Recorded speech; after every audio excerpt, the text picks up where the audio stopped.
What's the best place for your savings? Cash under the bed, in your current account, in a cash ISA? Actually, all of these things will lose you money. In this episode, I'm going to explain why that is and what you can do about it. Welcome to Financial University.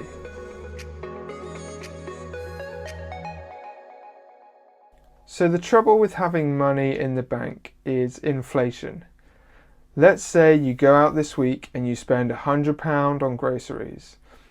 Over the last 5 years, the retail price index for inflation has been about 2.5% per year. So if you go next year and buy the exact same set of items, it will cost you on average about £102.50.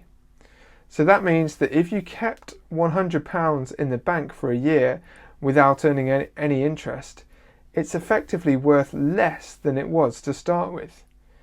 It might be the same £100, but you now have less spending power, so you're worse off than you were. So what about cash ISAs or accounts that earn interest? Well, the best cash ISAs right now could earn you about 0.5% interest. Now we need to do some maths to adjust for inflation and work out what the real return is. But don't worry, it's really simple. So you take the 0.5% interest you earn from an ISA and adjust for inflation by subtracting 2.5%, and you get minus 2%. So great, instead of losing 2.5% per year, you're losing 2%, but you're still losing money. This is why a cash ISA should not be thought of as an investment. It's actually making you worse off. So what can you do about it? Well, we need to look at other places to put our money that will get an inflation-beating rate of return.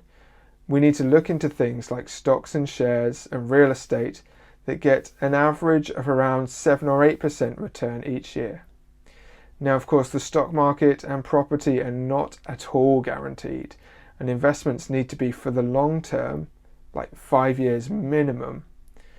Stock prices go up and down, but given enough time, history shows that the stock market as a whole has beaten inflation. If we adjust for inflation again, so take this 7 or 8%, subtract the 2.5%, we're still at around 5%. So now we're actually making money. I know investing is a very daunting prospect for many, but it is something we all need to be doing in some way if we want to grow our finances instead of losing out to inflation. We'll have more episodes in the future that cover how you can get started with investing. Another thing you can do to effectively beat inflation is to pay off debt, such as your mortgage. By paying down debt, you are increasing your net worth, which is the same end goal as investing. If your mortgage is at, say, 3.5% interest, you can think of paying that down as an investment that gives you 3.5% return. Unlike the stock market, which is unpredictable, this is a guaranteed return, and when interest rates rise in the future, it will prove to be even more worthwhile. So again, 3.5% minus the 2.5% for inflation, and you have a 1% per year real return that is guaranteed. In my opinion, that's not a bad option. Of course, cash ISAs do have their place. We recommend having 3 to 6 months of living expenses saved in an emergency fund, which you should have in place before you think about investing. And an unrestricted cash ISA is probably the best place for this fund. Investing is for the long term, but an emergency fund needs to be available when you need it. So having it tied up in investments is not a good idea. You might be losing out to inflation with the money in your ISA, but at least the small amount of interest is helping to mitigate this. But let's be clear, a cash ISA is not an investment, and it will lose you money over time thanks to inflation. I hope this has been useful. Just to be clear, I'm not a financial advisor and this should not be considered as financial advice. I'm just sharing some of the things that I've learnt. Remember, your investments can rise and fall in value.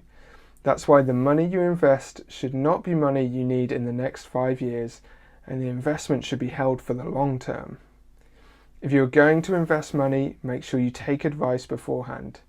You're better having a guide in this area, as too many people have lost money through not understanding investing.